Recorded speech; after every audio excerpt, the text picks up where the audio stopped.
today's session is introduced one of his Mujahid Sahab host for today's conference, and Intizar Ehsan Sahab and Tehmood Rahman Sahab, all of you are requested to come on stage and start this program. And I'm sure every one of you. شاعر مشرق علامہ اقبال کا شہر لاہور، پنجابی کے شاعر استاد دامن کا شہر، اور لاہور فیض احمد فیض کا شہر، اور جی ہاں لاہور شاعر عوام حبیب جالب کا شہر۔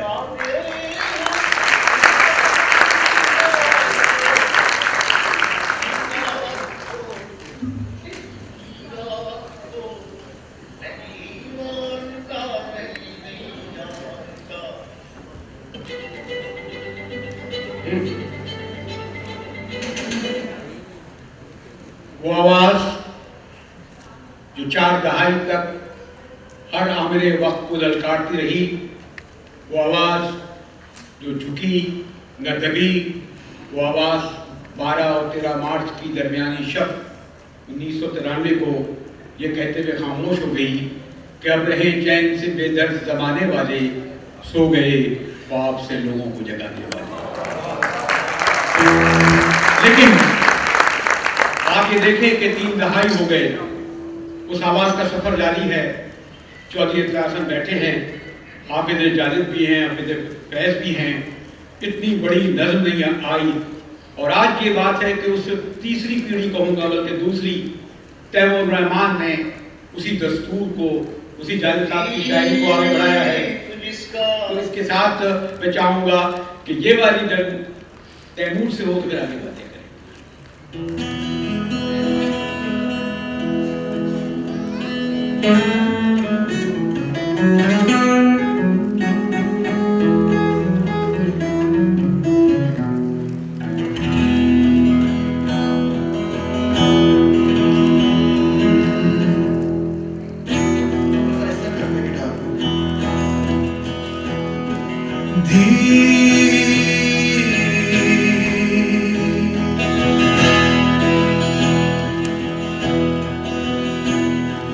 دیپ جس کا محلہ ہی میں جلے، چند لوگوں کی خوشیوں کو لے کر چلے، وہ جو سائے میں ہر مصلحت کے پلے، اس دستور کو سدھ بے نور کو میں نہیں مانتا، میں نہیں جانتا، ایسے دستور کو سدھ بے نور کو میں نہیں مانتا، میں نہیں جانتا۔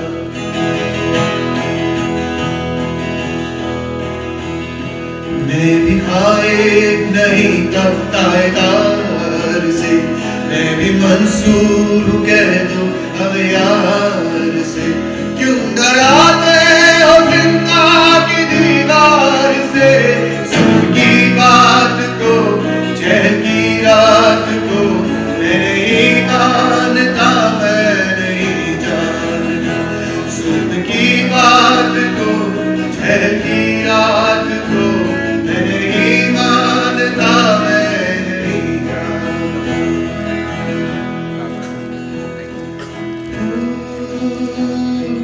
شاخوں پہ کھلنے لگے، کھلنے لگے تم تو، چاندنوں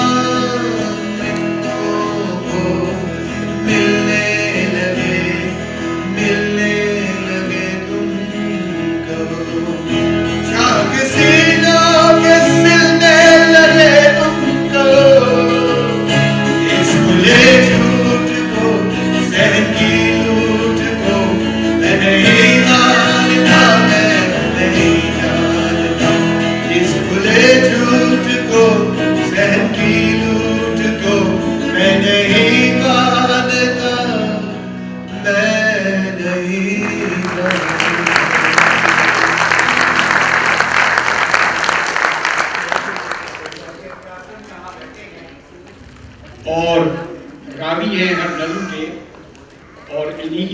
آگے بڑھاتا ہوں کہ اس نظم کی شان نزول یہ ہوئی کہ مری کے مشاعرے میں جالب صاحب کو بلایا گیا. ایوب خان کا زمانہ تھا. عام طور پر مزاحیہ شاعر یا غزل یا جو غزل کے شاعر پڑھتے تھے. جالب صاحب اسٹیج پر آتے ہیں اور یہ نظم پڑھتے ہیں: ایسے دستور کو صبح بے نور کو میں نہیں مانتا میں نہیں جانتا. ایوب خان کی تصویر لگی تھی. مشاعرہ ختم ہو جاتا ہے, جلسہ باہر آ جاتا ہے جالب صاحب کے ساتھ. لیکن اس سے بھی بڑی بات کہ میاں منظور قادر, آپ کو علم ہے چوہی صاحب کہتے ہیں وہ شیخ منظور قادر جو اس 62 کے آئین کے خالق سمجھے جاتے تھے, وہ ملک العلوم جیلانی کو فون کرتے ہیں, ملک صاحب فوراً آئیے, ملک صاحب فوراً آئیے. یہ آسما جہانگیر کے والد کو. تو وہ دیکھتے ہیں کہ میاں منظور قادر, شیخ منظور قادر جو ہے وہ ٹہل رہے ہیں بڑی بے چینی سے. تو انہوں نے کہا منظور صاحب کوئی خیریت تو ہے؟ کہتے ہیں ملک صاحب وہ ہمارا آئین نہیں چلے گا, وہ ایک نوجوان شاعر ہے, اس نے نظم پڑھ دی ہے. تو انہوں نے کہا بھائی کسی نظموں سے بھی دستور ختم ہوئے؟ کہتے ہیں نہیں, جب وہ نظم پڑھتا ہے تو اس کے ساتھ لاکھوں لوگ پڑھتے ہیں میں نہیں مانتا میں نہیں جانتا, یہ اب ہمارا دستور نہیں چلے گا. اور ایسے ہی ہوا. دستور ختم ہوا. اور ایک اور بات سے اضافہ کر کے جوہری صاحب کی طرف آؤں گا کہ 10 سال بعد جالب صاحب کو پھر مری کے مشاعرے میں بلایا جاتا ہے جہاں ان کا داخلہ بند تھا. اور اس وقت ایک زمانے میں اقبال صاحب کو علم ہے کہ مشاعرے کی صدارت جو ہے وہ ڈپٹی کمشنر کیا کرتے تھے. لیکن اس بار یہ ہوا کہ فیض صاحب صدارت کرتے تھے, مہمان خصوصی کمشنر تھے اس وقت کے. تو جالب صاحب آئے اور انہوں نے کہا کہ میں دیکھ رہا ہوں کہ آج جو تصویر ایوب خان کی لگی تھی اس کی جگہ اب یحییٰ خان کی تصویر ہے. اور فیض صاحب کہتے ہیں کہ بھائی غزل لکھا کرو, غزل لکھا کرو. تو فیض صاحب آج میں نے غزل لکھی ہے اس تصویر کو مطابق کر کے. اس پر فیض صاحب کمشنر کا کونی مارتے ہوئے کہتے ہیں لے بھائی آ گیا تیرا دشمن. اور پھر وہ نظم پڑھی تم غزل پڑھی کہ تم سے پہلے وہ جو ایک شخص یہاں تخت نشی تھا, تم سے پہلے وہ جو ایک شخص یہاں تخت نشی تھا, اس کو بھی اپنے خدا ہونے پہ اتنا ہی یقین تھا. اور چھوڑنا گھر کا ہمیں یاد جالب نہیں بھولے, تھا وطن ذہن میں اپنے کوئی زندہ تو نہیں تھا.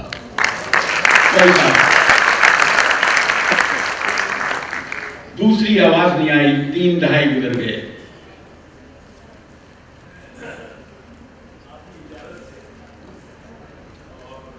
جالب کی اجازت سے بات کر دینا چاہتا ہوں. یہاں بہت سارے نوجوان بیٹھے ہوئے اور ہم اپنی شناخت کو ڈھونڈتے رہتے ہیں. ہمیں یہ علم نہیں ہے کہ ہم کیا ہیں. اگر ہم ہندوستان سے ٹوٹ کے پاکستان بنایا ہم نے تو then we must be un-Indian. پر ہم un-Indian بھی نہیں ہیں. بہت ساری ان کے ساتھ ہماری رسمیں بھی اور رہن سہن بھی اور زبان بھی بولی بھی بہت ساری چیزیں ملتی ہیں. تو we are not entirely un-Indian. تو پھر ہم اگر انڈین نہیں ہیں تو پھر کیا ہے؟ ہم مسلمان ہیں. اور مسلمان تو 54 ریاستوں میں ہیں. اور 54 ریاستوں میں اگر ایک ہی چیز ہو تو آپ کو ویزا لے کے نہ جانا پڑے, ویزا لے کے جانا پڑتا ہے. تو شناخت میں کچھ وہاں بھی ہم علیحدہ شناخت ہے. اس قسم کے سینکڑوں سوالات ہیں جو ذہن میں آپ کے ابھرنے چاہیے اور ابھرتے ہوں گے. بہت سے ایسے ابھرتے ہوں گے جن کا میں نہیں کر سکتا ادراک, کیونکہ میں شاید اب آپ سے بہت بڑا ہوں اور پرانی زمانے کا ہوں. پر ایک نوجوان میری نگاہ میں جو باقاعدگی سے اور یہ آپ کو دعوت دے رہا ہے کہ ایسے ہر سوال پہ سوچیں.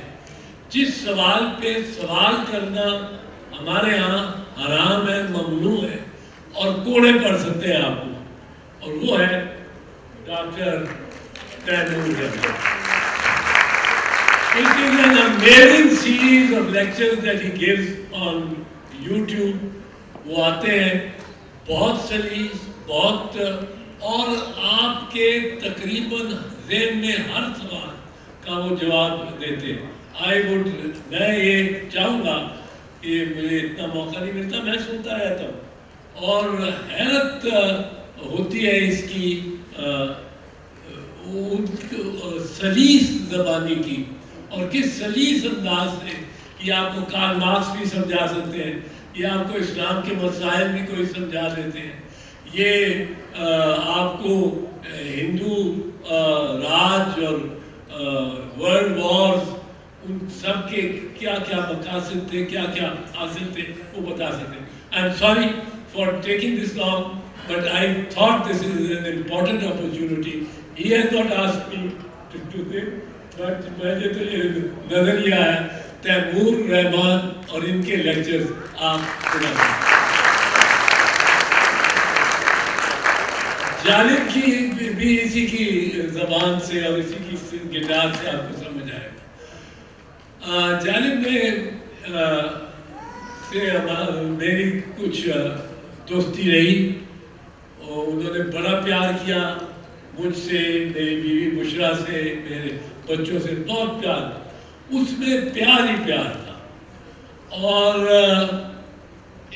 جالب کہ اگر آپ شاعری دیکھ رہے ہو تو اس کو اس میں آپ کو ساری پاکستان کی تاریخ بھی نظر آ جاتی ہے. اگر اس کو ایک طرف سے لیں کہ وہ یہ کہہ رہا ہے کہ یہ تھا وطن ذہن میں اپنے کوئی زندان تو نہیں تھا، تو یہ اس وقت کا سوچ ہے جب پاکستان بنا تھا. 47 سے وہ چل رہا ہے. میانی پٹھانہ گاؤں سے وہ یہاں ہجرت کر کے لاہور آ گئے تھے. اب لاہور میں اب دیکھیں کس قسم پرانے زمانے کی اور نئے اس کی منظر نگاری دیکھیں. لوگ سمجھتے ہیں کہ جالب میں سوائے سیاسی شاعری کرنے کے علاوہ نہیں تھا، کچھ نہیں تھا، کوئی شاعر نہیں تھا. شاعر تو ہوتے ہیں فیض صاحب جیسے، فراز صاحب جیسے، اور میں ان سے انکار نہیں کرتا ہوں. فیض اور فراز کا دونوں کا بہت منتقد ہوں اور بہت دونوں سے بہت پیار رہا ہے، بہت پیار رہا. لیکن جالب کو اگر آپ ڈاؤن کرنے کی کوشش کریں کہ اسے اشعار میں وہ گداز نہیں ہے جو فیض کے یا فراز میں ہوتا ہے، تو جالب کا یہ ایک شعر دیکھیں، ایک سادہ سا شعر. اب یہ کمپیئر کر رہا ہے پرانے زمانے کو نئے زمانے، آج کے زمانے سے، پرانے زمانے کو اور آج کے زمانے کو. اب کمپیئر صرف 2 مصروں میں اور چھوٹے چھوٹے مصروں میں.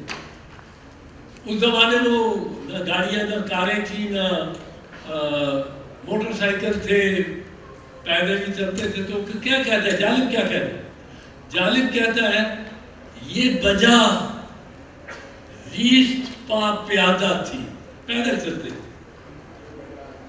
یہ بجا زیست پا پیادہ تھی، دھوپ سے چھاؤں تو زیادہ تھی. واہ.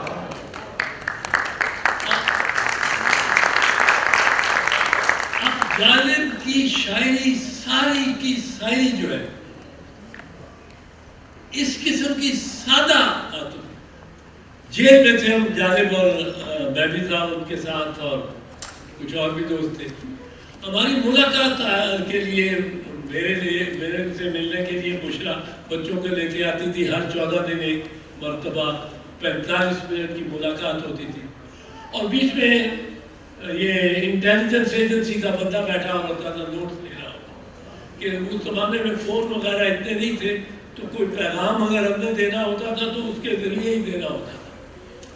تو ملاقات آتی تھی، بیچ میں وہ بیٹھا ہوتا تھا. جالب کی ملاقات آئی، جالب کی بیگم آئی ان کو ملنے. بچے بھی آپ کے کافی خاصے تھے. یہاں ان کے جالب ملے بھی ہے اگر کہیں ہو تو جی وہ اچھا. تو ملاقات، اب وہ ملاقات کر کے واپس آتے ہیں ہمارے پاس قیدیوں کے پاس. ان کی ملاقات آئی ہے. وہ جیل کے سپرنٹینڈنٹ کے آفس ایریا میں جاتے ہیں اور ملاقات کوئی اچھے کمرے، ایک کمرے میں 2 کرسیاں رکھی ہیں اور ان میں میاں بیوی بیٹھے اور ایک عمر.